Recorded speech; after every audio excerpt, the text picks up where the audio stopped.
How's it going, everybody? Welcome to the World Championship Challenge hosted by Zelda VGC, aka Sam Pendelis.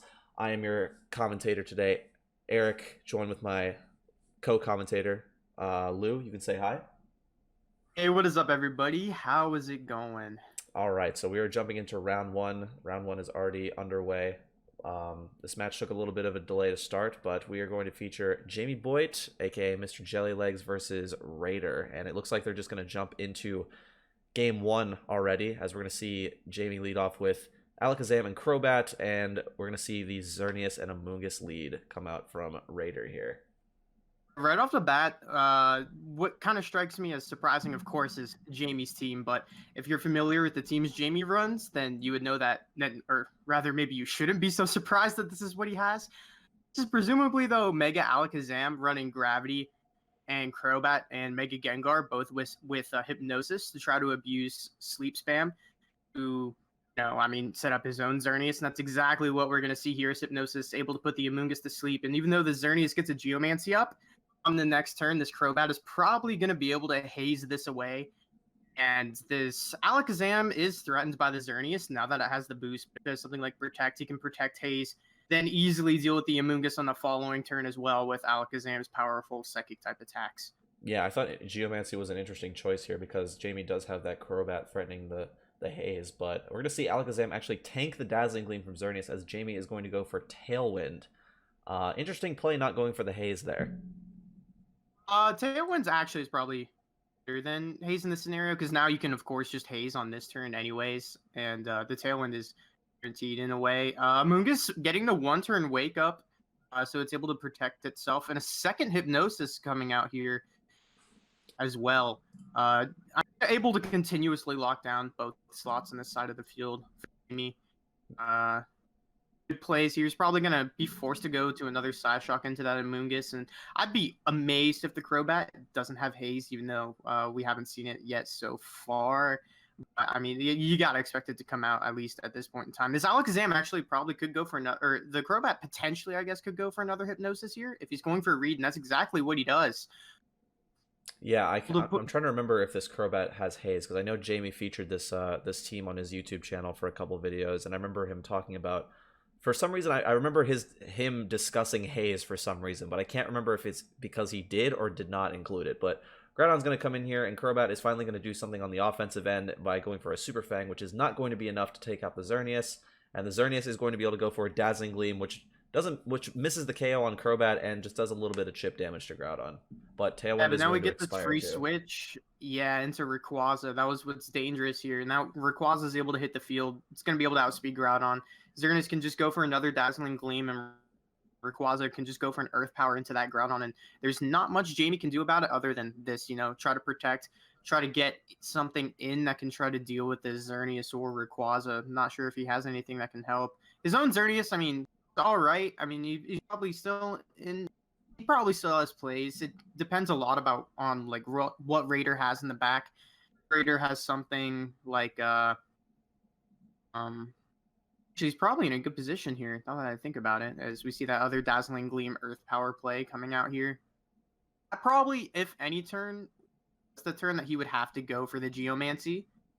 But leading into that, Raider deciding not to go for it at all, really anticipating that he would try to protect from a potential Moonblast into the Xerneas, and a double up into that Xerneas would have just let a Jamie go on to take the victory if he got this protect. But if not, then Xerneas would have been able to get the Geomancy up, been able to outspeed both of these Pokemon, hit it with damage, and then the Alakazam in the back probably could sweep up, especially if there's something like a Nihilego as the last mon for Raider, which against Zerndon normally is what you would expect.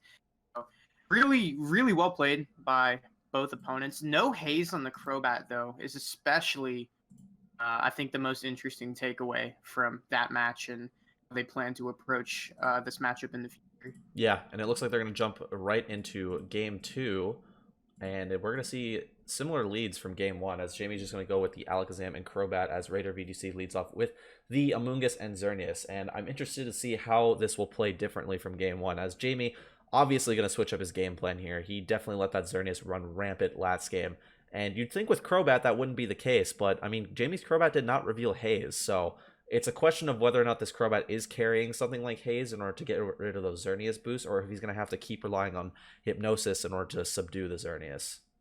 It's almost assuredly not running Haze, because if it was, then he would have been able to get a Haze off, and then from that point on, his own Xerneas is pretty much going to be taking the game from there at that point. Alakazam getting Regenerator again with the Trace, and Gravity Hypnosis going again into that Amoonguss, and then Geomancy going up. Same turn one as previously.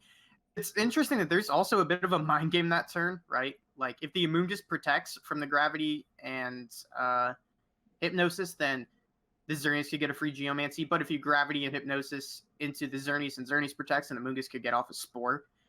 So, interesting little mind game there, but it's safe in almost all situations just to, like, Rage Powder Geomancy, especially since you know that there's no Haze that can come here. But this time, Groudon's going to hit the field instead of going for any other different type of plays, and the Tapu Fini coming out from Raider able to stop any potential Hypnosis as the Tailwind is just going to come out from Crobat here. Yeah, the Amoonguss switch out makes sense from Raider, as Amoonguss not really going to be doing much if in its in a sleep state. But switching into Tapu Fini is a good play because now he mitigates the Hypnosis, being able to put anything else on his team asleep. And we're just going to see Jamie go right out into his Groudon here. It's still not going to be faster than the Xerneas, presumably, unless RaiderVGC is running a slower Xerneas, but I don't think we saw any real indication of its speed tier in the first game.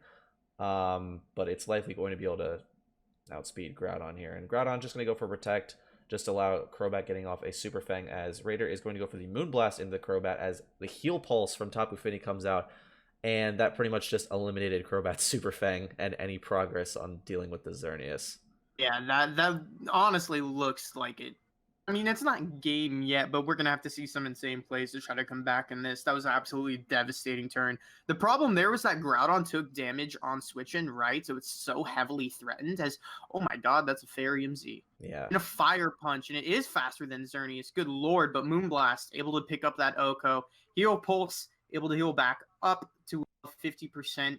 It looks like it's a bit of a roll for Fire Punch to kill here, though it does outspeed. But how many turns of Tailwind are left? I think it's only one. Yeah, simple. Yeah, well, will protect there. Would have been able to stall it out. And given that we just saw Groudon was so fast, I mean, judging by how much the Dazzling Gleam did, I don't think a Moonblast would have been able to KO. Probably is pretty close.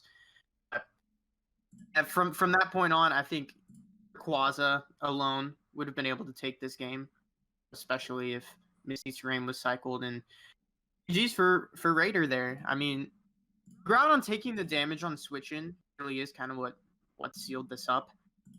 And not having the Haze on the Crobat, I think, was probably one of the main interactions in this matchup that shifted it in Raider's favor. Because you can imagine if you did have Crobat after, or you did have Haze on the Crobat after you spam Gravity Hypnosis, even if the Geomancy goes up, you're in a position where you can spam Haze. I wonder if Raider had, I mean, you said that Jamie Boyt had used this team on his YouTube channel. I wonder if Raider had actually seen some of those matches and knew that there was no Haze, considering that game one he just Geomancied straight in front of a Crobat with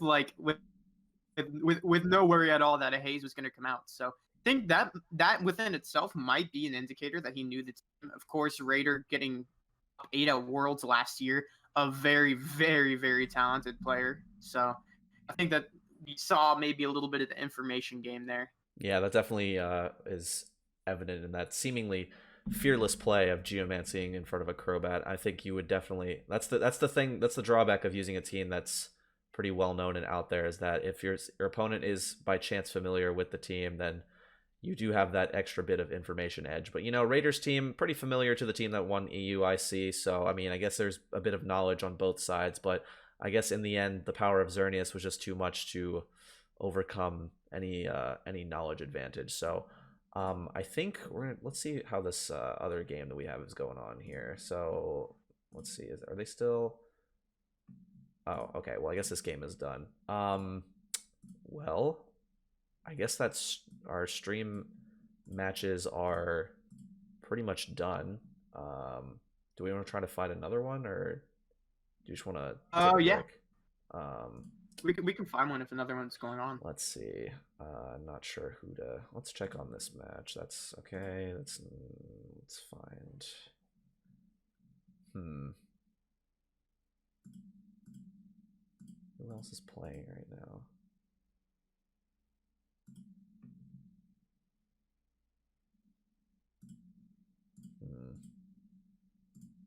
I don't know what game this person's in right now. Thing I think that was interesting also about this matchup that we just saw was the Xerneas most likely is similar to the Xerneas that Pato used to win the UIC, being like really slow and really bulky, which of course is why that Groudon and Tailwind was still able to outspeed. Also, of course, why it was able to live the Fire Punch. But correct me if I'm wrong, but I don't think the Finny on that team had heal. I think it had Icy Wind, Light Screen, Haze, and Scald. I believe that was its moveset. It didn't have Heal Pulse. So I'm interested in what move Raider dropped in order to put Heal Pulse on. And I think that Heal Pulse, I mean, as we saw in this game, was insanely clutch, which without knowing that Heal Pulse existed, Amy's play of going for that Protect Super Fang into the Xerneas, from his perspective, probably seems like it can't really get punished.